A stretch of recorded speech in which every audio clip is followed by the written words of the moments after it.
Hello student, आपका हमारे YouTube channel पे स्वागत है। आज के इस वीडियो में हम असिस्टेंट टीचर प्राइमरी के मैथ्स के कुछ क्वेश्चन करेंगे जो कि 2018 में पेपर हुआ था ऑनलाइन, उसके मैथ्स सेक्शन को सॉल्व करेंगे। तो आइए स्टार्ट करते हैं अपने इस वीडियो को।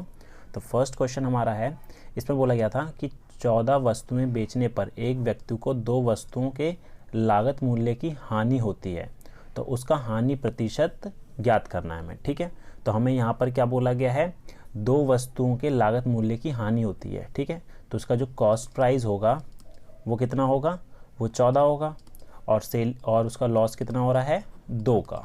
तो लॉस परसेंट हो जाएगा 2/14 गुना में 100। इसको काटा 2 से तो ये 7 हो गया। तो 100/7, इसको अगर मैं डेसिमल में चेंज करूँ तो मेरे पास आएगा 14.3%। तो ऑप्शन नंबर फर्स्ट आपका करेक्ट हो जाएगा। अगला क्वेश्चन देखते हैं।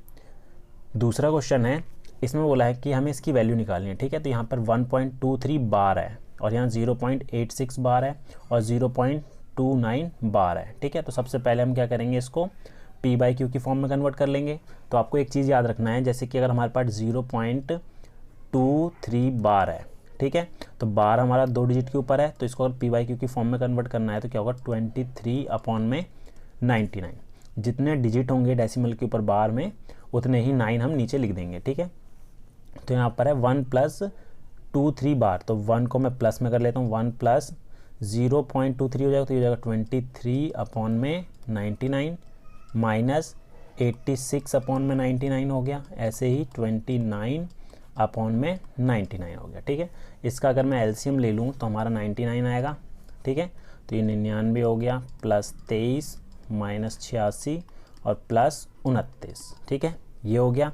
अब इसको अगर सॉल्व करूँगा पूरा तो मेरे पास आएगा 65/99। ठीक है, और इसको अगर डेसिमल में कन्वर्ट करेंगे तो हमारा 0.65 बार आएगा, जो कि आंसर इसका करेक्ट होना चाहिए था, ये वाला। ठीक है, तो यहाँ पर ये जो आंसर दे रखा है ये गलत है। अगला देखते हैं। अगला है the difference between mean proportion and third proportion of 3/2 and 3/8 is. तो यहाँ पर बोला है कि हमें मीन प्रोपोर्शन का और थर्ड प्रोपोर्शन का डिफरेंस निकालना है। तो मीन प्रोपोर्शन क्या होता है, आइए देखते हैं पहले। अब जैसे हमारे पास ए और बी कोई 2 नंबर है, ठीक है, अगर हमें इनके बीच का मीन प्रोपोर्शन निकालना है तो कैसे निकलेगा। मीन प्रोपोर्शन हमने सी ले लिया, ठीक है, और वो कैसे निकलेगा, √AB। ठीक है, तो यहाँ पर ए बी की जगह हमें ये दे रखा है, तो यहाँ लिख देंगे हम 3/2 × 3/8, तो ये हो जाएगा हमारा √9/16, जो कि हो जाएगा 3/4। तो मीन प्रोपोर्शन तो हमारा ये आ गया। अब थर्ड प्रोपोर्शन क्या होता है, थर्ड प्रोपोर्शन हमारा क्या होता है, जैसे ए और बी 2 नंबर है, ठीक है, तो हमारा जो थर्ड प्रोपोर्शन होता है A/B, B/C, और इसको अगर क्रॉस मल्टीप्लाई करूँ तो मेरा क्या आएगा, AC = B² हो गया। ठीक है, तो C जो होगा वो क्या होगा, B² A होगा। ठीक है, तो यहाँ पर B तो हमारा 3/8 है, B कितना है, 3/8 है, तो ये हम क्या करेंगे, 3/8 का स्क्वायर, और A हमारा है 3/2। तो इसको सॉल्व कर लेते हैं, तो हमारे पास आ जाएगा 9/64/9 और 3/2। 3 से काटा तो ये 3 हो गया, 2 से काटा इसे तो ये कितना हो गया, 32। तो 3/32 हमारा थर्ड प्रोपोर्शन आ गया। अब हमें करना क्या है, इन दोनों का डिफरेंस निकालना है, मीन का और थर्ड का। तो हम 3/4 माइनस 3/32, इसको सॉल्व करेंगे आप तो हमारा एलसीएम 32 आएगा, 8 × 24 माइनस 3, तो 21/32 जो है इसका आंसर होगा। ठीक है, अगला देखते हैं चौथा। इसमें बोला है कि अ boat can travel 18 kilometre upstream and 15 kilometre downstream in 4 hours 15 minutes। If the speed of the boat in still water is 9 km/h, what is the speed of the stream in km/h। तो हमें यहाँ बोला है कि जो boat है, ठीक है, वो 18 किलोमीटर अपस्ट्रीम ट्रैवल करती है और 15 किलोमीटर डाउनस्ट्रीम, और बोट की जो स्पीड है वो 9 किलोमीटर है। तो हमें स्ट्रीम की स्पीड निकालनी है। ठीक है, तो स्ट्रीम की जो स्पीड हमने x km/h ले लिया। ठीक है, हमें ये पता है कि अगर हम डाउन स्ट्रीम में स्पीड निकालते हैं तो हमारा जो होता है, बोट की स्पीड और स्ट्रीम की स्पीड दोनों जुड़ जाती है। ठीक है, km/h। डाउन स्ट्रीम में हमारी स्पीड ये हो जाएगी, और अपस्ट्रीम में क्या होता है, माइनस हो जाता है, ठीक है। तो ये हो जाएगा। अब जो है डाउनस्ट्रीम में कितना डिस्टेंस कवर किया है, इसने किया 15 किलोमीटर का, और अपस्ट्रीम में किया है 18 किलोमीटर का, ठीक है। तो अब हम क्या करेंगे, दोनों का टाइम हमें दे रखा है कि उसे टोटल टाइम लगता है 4 घंटे 15 मिनट का। तो अगर मैं अपस्ट्रीम में स्पीड निकालूं, ठीक है, स्पीड टाइम निकालते हैं पहले, टाइम निकालूं मैं अपस्ट्रीम के, ठीक है। तो डिस्टेंस हमारा क्या है, 18 है, और टाइम हमारा क्या है, हमें टाइम हमें निकालना है, तो हमारी स्पीड जो है इसकी है 9/x है। इसी तरीके से टाइम निकालते हैं हम डाउनस्ट्रीम में, तो डिस्टेंस हमारा 15 है और स्पीड हमारी 9 + x है। तो इन दोनों को जोड़ के हमारे 4 घंटे 15 मिनट आ रहे हैं। तो 18/9 - x plus 15/9 + x equal to, अब 4 घंटे 15 मिनट है तो इसको मैं ऐसे लिख सकता हूँ 4 15/60, और इसको सॉल्व करूँगा 1 और 4, ये हो जाएगा 9/4, ठीक है, 17/4 हो जाएगा, ठीक है, ये हो जाएगा। अब हमें करना है क्या, हमें ऑप्शन से ही आंसर निकालना है। तो यहाँ पर हम x की वैल्यू रख कर देखेंगे। जैसे x की वैल्यू अगर मैं 3 रखता हूँ यहाँ पर, तो 18, 9 में से 3 गए 6, 15, 9 + 3 12, तो ये हो जाएगा हमारा कितना, 3 हो गया, और ये 3 चौक 12, 3 पंजे 15, अब 3 + 5/4 एलसीएम लूँगा तो 4 आया, 12 5 17, तो ये हमारा राइट हैंड साइड के इक्वल आ रहा है। तो हमारा ऑप्शन नंबर फर्स्ट इसका करेक्ट होगा। नहीं तो आप इस इक्वेशन को सॉल्व भी कर सकते थे, उसमें आपको टाइम लगेगा। अगला देखते हैं, इसमें बोला है कि इसका इकाई अंक बताना है, यूनिट प्लेस। तो आपको कैसे पता लगाना है कि यूनिट प्लेस क्या है, तो आपको जो भी पावर दे रखी है पहले उस पावर को आप 4 से डिवाइड कर देंगे। तो यहाँ पर 7 की पावर 91 है, तो 91 को अगर मैं 4 से डिवाइड कर दूँ तो मेरे पास जो रिमाइंडर आएगा, ठीक है, रिमाइंडर आएगा वो कितना होगा, वो 3 होगा, ठीक है। आपको डिवाइड करना तो आता ही है, रिमाइंडर हमारा 3 आ जाएगा। 91 को 4 से करेंगे, इसी तरीके से 58 को 4 से करेंगे तो रिमाइंडर जो आएगा वो आ जाएगा हमारा 2। ऐसे ही 15 को 4 से करेंगे तो रिमाइंडर आ जाएगा हमारा 3। अब आपको करना क्या है, जो हमें पावर दे रखी थी उस पावर की जगह में ये पावर लेके चलनी है, ठीक है। तो 7 की पावर 3 माइनस 3 की पावर 2 प्लस 24 की पावर 3। तो अब 7 की पावर 3 है तो मतलब 7 × 7 × 7 होता है, 7 7 49। आप पूरे 49 को आपको मल्टीप्लाई करने की ज़रूरत नहीं है 7 से, आप फर्स्ट यूनिट को ही करें, 7 × 9 63 हो गया, ठीक है। ऐसे ही 3 × 3 ये हमारा 9 हो जाएगा, और ऐसे ही 24 है तो 24 × 24 × 24 है। तो आपको करना है सिर्फ यूनिट प्लेस को ही मल्टीप्लाई करना है। तो 4 को 4 से करा 16 हो गया, अब 6 को 4 से करा तो 24 हो गया, ठीक है। अब हमारे पास क्या था, हमारे पास था 63 - 9 + 24। तो पहले प्लस वाले प्लस कर लेते हैं, तो यह आ जाएगा हमारा 87 - 9। अब 87 में से 9 माइनस किया तो हमारे पास आएगा 17 - 9 8 हो गया। तो यूनिट प्लेस हमारा 8 आएगा। अगला क्वेश्चन देखते हैं, अगला है दो संख्याओं का महात्म समापवर्ग मतलब कि HCF और LCM हमें दे रखा है 36 और 144। तो हमें बोला उनके व्युत्क्रम का योगफल क्या होगा, ठीक है। जैसे दो नंबर है A और B, ठीक है, इन दोनों का जो HCF है वो दे दिया हमें 36, और इन दोनों का ही LCM A और B का वो दे दिया 144। हमें बोला है कि इनके व्युत्क्रम का योग मतलब कि 1/A + 1/B क्या होगा, ठीक है। तो अगर हमें HCF और LCM पता लग जाता है उन दोनों नंबर का, तो आपको करना क्या है, A मान लेना है आपको, HCF या LCM किसी भी एक को मान लो, और B मान लेना है दूसरे नंबर को, ठीक है।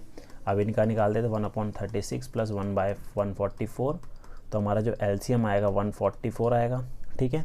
LCM कितना आ गया 144, तो ये आ जाएगा हमारा 4 + 1 5/144 इसका करेक्ट आंसर हो जाएगा, ठीक है। अगला देखते हैं, अगला है 2 वर्ष के लिए 14,400 पर चक्रवृद्धि ब्याज और साधारण ब्याज के अंतर हमें ये दे रखा है, वार्षिक दर क्या होगी। हमें ये बोला कि 2 वर्ष के लिए अगर हम 14,400 को दें चक्रवृद्धि ब्याज पर और साधारण ब्याज पर, तो दोनों में जो अंतर आता है ब्याज में वो इतना आता है। तो हमें पूछा रेट ऑफ इंटरेस्ट क्या होगा, आर निकालना है, ठीक है। तो इसको निकालने का डायरेक्ट फॉर्मूला होता है, वो होता है हमारा R square equal to difference, ठीक है, डिफरेंस इंटू 100 का स्क्वायर अपॉन में प्रिंसिपल, ठीक है। आप इस फॉर्मूले से आप डायरेक्टली निकाल सकते हैं, ठीक है, जो भी आपको पूछा हो। तो हमें आर स्क्वायर तो नहीं दे रखा, डिफरेंस दे रखा है 51.84, 100 का स्क्वायर हमारा 100 इंटू 100 हो गया, अपॉन में प्रिंसिपल हमें कितना दे रखा है 14,400, ठीक है। 100 से 2 0 कट गए, इसको मल्टीप्लाई करूँगा तो 5184 अपॉन में 144 हो गया, ठीक है। अब इसको मैं क्या करूँगा, कैंसिल कर देता हूँ। इसे करेंगे 2 से करा तो 72 हो गया, फिर 2 से करा 2592 हो गया, फिर करा इसे तो ये कितना हो जाएगा हमारा 361296 हो गया, ठीक है। 6 से करा 6 6 36, 6 दूनी 12, 6 कम 6 6 6 36, फिर 6 से करा 6 कम 6 तो ये 36 आ गया। तो आर स्क्वायर आपका आ गया 36, तो आर कितना हो जाएगा 6 हो जाएगा, ठीक है। रेट ऑफ इंटरेस्ट 6 हो गया। अगला क्वेश्चन देखते हैं। नेक्स्ट क्वेश्चन है the side of a triangle are 20 centimetre, 21 centimetre, 29 centimetre with each vertex a centre circle of radius 4 centimetre are drawn. What is the area of a remaining part of the triangle after removing the portion of the 3 sector common to the triangle and circle in centimetre, ठीक है। तो इसमें ये बोला है कि एक triangle है जिसकी हमें साइड दे रखी है 20 सेंटीमीटर, 21 सेंटीमीटर और 29 सेंटीमीटर, ठीक है। अब हर जो वर्टेक्स है यहाँ से एक सर्कल ड्रॉ करा है, ठीक है, यहाँ से एक सर्कल ड्रॉ करा है, यहाँ से एक सर्कल ड्रॉ करा है और यहाँ से एक सर्कल ड्रॉ करा है, ठीक है। इसकी जो रेडियस है वो 4 सेंटीमीटर है सबकी, ठीक है। तो यहाँ पर ये जो बनेगा एक सेक्टर बनेगा। तो अब इसको अगर हम रिमूव कर दें तो ये जो बचा हुआ पोर्शन है ट्राइंगल का, इसका एरिया क्या होगा ये बताना है, ठीक है। तो हम क्या करेंगे, सबसे पहले हम एरिया ऑफ ट्राइंगल निकालेंगे, उसके बाद हम एरिया ऑफ सेक्टर का निकाल के माइनस कर देंगे। तो एरिया ऑफ ट्राइंगल कैसे निकलेगा, अब देखिए जो ट्राइंगल बनेगा आपका राइट एंगल ट्राइंगल बनेगा, ठीक है। वो कैसे, अगर मैं 20 का स्क्वायर प्लस 21 का स्क्वायर करता हूँ तो वो इक्वल आएगा 29 के, मतलब राइट एंगल ट्राइंगल होगा, ठीक है।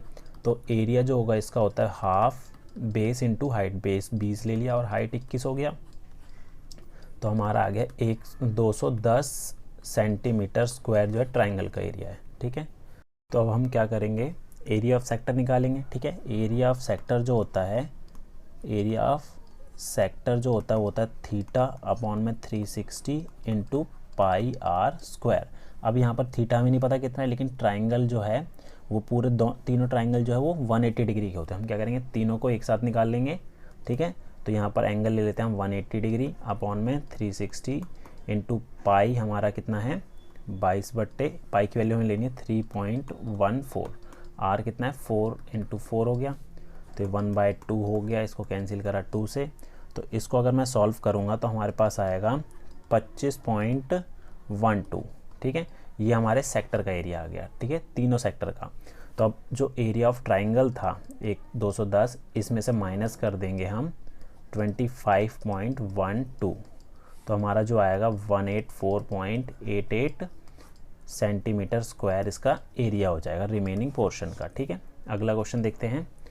अगला है एक वस्तु का बाजार मूल्य 2500 रुपये है, ठीक है, उसे 18% और x% के क्रमिक छूट पर बेचा जाता है। यदि वस्तु का विक्रय मूल्य 1763 है तो x का मान ज्ञात करें, ठीक है। तो अब इस क्वेश्चन में हमें ये बोला है कि एक वस्तु का जो बाजार मूल्य था वो 2500 रुपये है। अब उसे पहले 18% डिस्काउंट दिया, बाद में x% दिया, तो उसे लास्ट में इतने में बेचा गया, ठीक है। तो सबसे पहले हम 18% डिस्काउंट निकाल लेते हैं।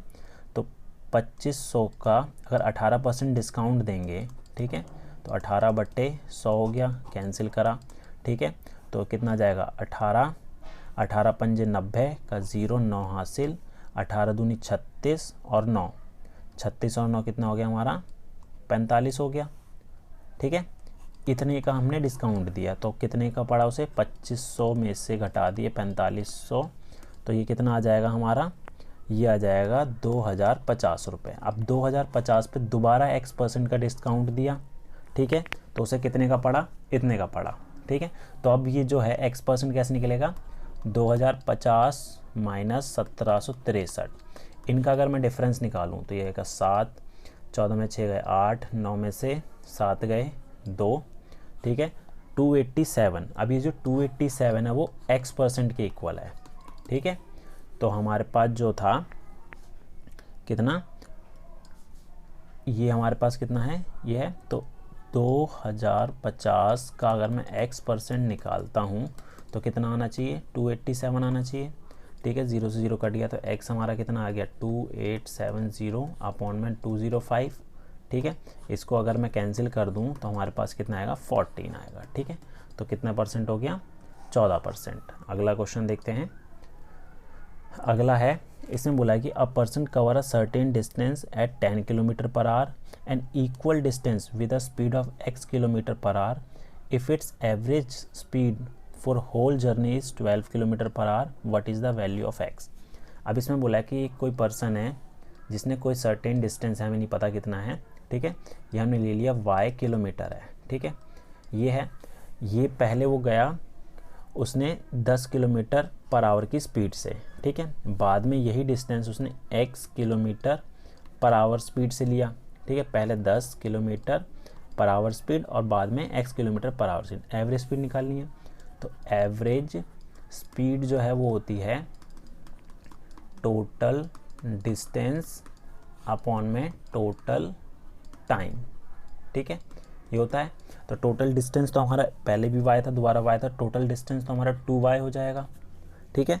और यहाँ पर टाइम निकालने के लिए पहले हम टाइम निकाल लेते हैं। टाइम 1 जो है, पहले का डिस्टेंस y है तो स्पीड हमारी 10 थी, और दूसरा टाइम हम निकलेगा, डिस्टेंस तो सेम रहेगा, टाइम स्पीड हमारी यहाँ x हो गई, और दोनों को अगर मैं जोड़ दूँ t1 प्लस t2 निकालूंगा तो ये कितना हो जाएगा, y अपॉन में 10 प्लस y अपॉन में x, इसका एलसीएम लूँगा तो 10x आ गया, ये xy प्लस 10y, ठीक है, ये हो गया। तो हमारे पास ये आ गया। अब यहाँ पर अगर मैं वैल्यू रखता हूँ 2y अपॉन में, ये कितना हो जाएगा, xy प्लस 10y, और ये जो अपॉन में 10 था ये ऊपर चला जाएगा इंटू 10x, ठीक है। तो ऊपर हमारा क्या आ जाएगा, y कॉमन आ रहा है, और ये हो जाएगा कितना, 20x इक्वल टू, यहाँ भी y कॉमन ले लिया, x प्लस 10, y से y कट गया। अब जो एवरेज स्पीड है वो हमें दे रखी है 12, ठीक है, तो 20x अपॉन में x plus 10 equal to 12, cross multiply करा तो 12x plus 120 equal to 20x, ठीक है। तो इसको अगर हम सॉल्व करेंगे तो x की वैल्यू हमारी 15 आ जाएगी, ठीक है। अगला देखते हैं। अगला है, एक कक्षा में छात्रों का औसत वजन जो है वो 45 किलोग्राम है। जब 39 किलोग्राम औसत वजन के 4 नए छात्र उनमें शामिल होते हैं तो औसत वजन जो है वो 0.75 किलोग्राम हो जाता है, ठीक है। शुरुआत में कक्षा में कुल कितने छात्र थे हमें ये बताना है, ठीक है। तो हमें इस क्वेश्चन को कैसे करेंगे आइए देखते हैं। तो सबसे पहले हम क्या करते हैं, हम ये मान लेते हैं कि जो टोटल स्टूडेंट थे वो कितने थे, हमने x मान लिए, ठीक है। तो टोटल स्टूडेंट जो है, कुल छात्र हमने x मान लिए, ठीक है। तो कुल वजन कितना होगा, कुल वजन जो होगा x बच्चों का वो होगा 45 गुना x, 45x हो गया, ठीक है। अब हमारे पास जो नए बच्चे जुड़े हैं वो कितने, 4 हैं, उनका एवरेज हमारा है 39, तो 4 बच्चों का कुल वजन जो होगा वो होगा 39 इंटू 4, जो कि हमारा कितना आ जाएगा, 156 आ जाएगा, ठीक है, ये हो गया। अब हमें क्या बोला है कि ये नए बच्चे इसमें आए हैं, पहले पुराने बच्चे थे उनका कुल वजन इतना था, तो इसमें ये वजन भी जुड़ जाएगा, ठीक है। तो 45x प्लस 156 अपॉन में, अब टोटल कितने बच्चे हो जाएंगे, पहले x थे, इसमें 4 और जुड़ गए, ठीक है। तो बोला है कि जो नया एवरेज है वो इतना कम हो जाता है, तो ये जाएगा 44.25 हो गया, ठीक है। तो इसको अगर हम आगे सॉल्व करेंगे, ठीक है, तो यहाँ पर डेसिमल हट जाएगा, यहाँ 100 हो जाएगा, इसको क्रॉस मल्टीप्लाई कर देते हैं तो हमारी हो जाएगा 4500x plus 15600 equal to 4425x plus 4 से अगर इसको मल्टीप्लाई करेंगे तो हमारे पास कितना आ जाएगा, ये हो जाएगा 4 इंटू 5 हो गया हमारा 20, 2 कैरी 8 और 10 एक हासिल 16 एक 17, एक हासिल 16 और एक 17, ठीक है। तो ये हो गया। अब हमें करना क्या है, जो भी हमारे x वाली वेरिएबल वाली टर्म्स है उसको एक साइड कर लिया, तो ये हमारा बचेगा 75x, और इसको इधर लाएंगे तो ये हमारा 2100 हो जाएगा। तो x हमारा क्या हो जाएगा 2100 बटे में 75, इसको कैंसिल किया तो हमारा 28 आ जाएगा, ठीक है। तो आंसर हो गया 28। कुल छात्र कितने हैं 28। अगला क्वेश्चन देखते हैं। अगले में बोला है कि 12,960 की राशि ए बी सी में इस तरह बांटी जाती है कि ए का 6 गुना हिस्सा बी के 4 गुना हिस्से के बराबर है और सी के 3 गुने हिस्से के बराबर है, ठीक है। तो ए का 6 गुना बराबर है बी के 4 गुने के और बराबर है सी के 3 गुने के, ठीक है। तो अब आपको करना क्या है, तीनों का रेशो निकालना पड़ेगा पहले, और वो कैसे निकलेगा, पहले 6, 4 और 3 का एलसीएम लेंगे तो 12 आएगा, ठीक है। अब 12 को 6 से करा तो यहाँ 2 आ जाएगा, 4 से करा तो 3 आ जाएगा और 3 से करा तो 4 आ जाएगा। तो ये ए बी और सी का रेशो आ गया। हमें पूछा क्या है, बी का हिस्सा कितना होगा, ठीक है। तो बी का हिस्सा कैसे निकलेगा, टोटल हमारा 12,960 है, 3 बटे में इनका टोटल कितना हो जाएगा, ये हो जाएगा हमारा 9, ये 1/3 कैंसिल किया तो हमारा कितना हो गया 4, 3, 2, 0, 4320 इसका आंसर हो गया, ठीक है। अगला क्वेश्चन देखते हैं। दो संख्याएं एक तीसरी संख्या से क्रमशः 28% और 36% कम है, पहली संख्या दूसरी संख्या से कितने प्रतिशत बड़ी है, ठीक है। तो अब इसमें हमें 3 संख्या लेनी पड़ेगी, ए बी और सी। तो तीसरी संख्या को मैंने 100 ले लिया, तो जो ए है 28% कम है तो ये कितनी हो जाएगी 72, और बी कितनी हो जाएगी, ये हो जाएगी 64, ठीक है। अब हमें पूछा क्या है कि पहली संख्या ए जो है दूसरी संख्या से कितने प्रतिशत अधिक है। तो 72 में से अगर मैं 64 माइनस करूं तो कितना आ जाएगा हमारे पास, ये हो जाएगा हमारा 6 और 2 8, ठीक है। तो 8/64 गुना 100, तो 1/8 हो गया, ये 2 25, तो 25/2 हमारा होता है 12.5%, ठीक है। अगला क्वेश्चन देखते हैं।